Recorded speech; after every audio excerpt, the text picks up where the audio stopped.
Hello students, today we have some questions which we will be defined. Yeah, we will be elaborate on these questions. First question is what write note on anatomy and function of kidney. So I have told earlier what is the anatomy and physiology of kidney.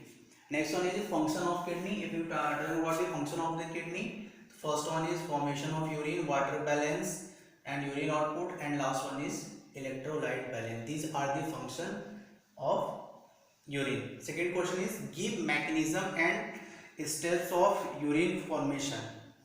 Also in previous lecture I have told about formation of urine. There are mainly three steps. If you talk about the steps of urine formation, there are mainly three steps of urine formation: filtration, next one is reabsorption or also known as selective reabsorption, and last one is secretion or tubular secretion. Last one is what is the role of RAS in sodium and potassium balancing, and last one is what is the role of acid base balance in kidney. Now if you're talking about the function of kidney, the last one is electrolyte balance. Electrolyte balance is also a function of kidney.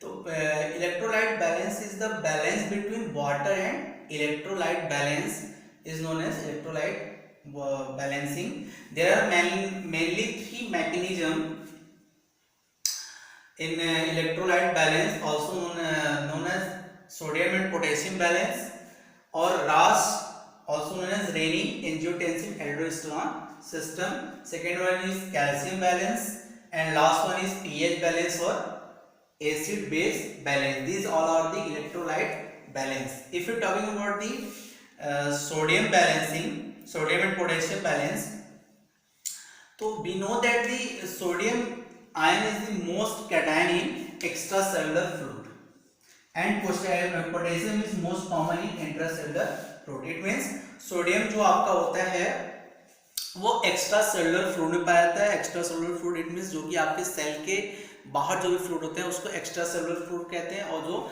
आपके cell के अंदर fluid है उसको intra cellular fluid कहते हैं. तो extra cellular fluid में आपका मोस्टली जो प्रेजेंट होता है वो सोडियम होता है, और इंट्रा सेलुलर फ्लूइड में आपका पोटेशियम होता है. आफ्टर जो भी आपके फूड होते हैं उसमें मैक्सिमम अमाउंट में क्या होता है, आपके सॉल्ट्स मौजूद होते हैं या सॉल्ट्स आपके पाए जाते हैं. तो आफ्टर डाइजेस्ट होने के बाद वो क्या होते हैं कि रीएब्जॉर्ब हो जाते हैं, और आपके जो डाइजेस्टिव जूस होते हैं वो डाइजेस्टिव जूस में आपके सोडियम पोटेशियम हाईली अमाउंट या मोस्टली एबंडेंट होते हैं. If you talking about the sodium and potassium in high concentration in digestive juice, sodium और पोटेशियम क्या होते हैं वो हाई कंसंट्रेशन में डाइजेस्टिव जूस में पाए जाते हैं. जैसे कि सोडियम इन गैस्ट्रिक जूस में आपके सोडियम पाए जाते हैं, और पैंक्रियाटिक एंड इंटेस्टाइनल जूस में आपके पोटेशियम पाए जाते हैं. नॉर्मली दीज आयंस मतलब कि सोडियम और potassium ions reabsorb by colon, ये कोलन के द्वारा रीअब्सॉर्ब होते हैं. सीकम, कोलन एंड रेक्टम ये आपके डाइजेस्टिव सिस्टम के पार्ट होते हैं, तो वहां से ये कोलन से सोडियम और पोटेशियम रीअब्सॉर्ब होते हैं. But in acute and prolong diarrhoea, जब आपको एक्यूट मतलब प्राइमरी या लॉन्ग टर्म तक डायरियाटिक कंडीशन हो, तो it may be excreted in large quantity with resultant electrolyte balance. जो आपके इलेक्ट्रोलाइट बैलेंस होते हैं वो इम्बैलेंस हो जाते हैं.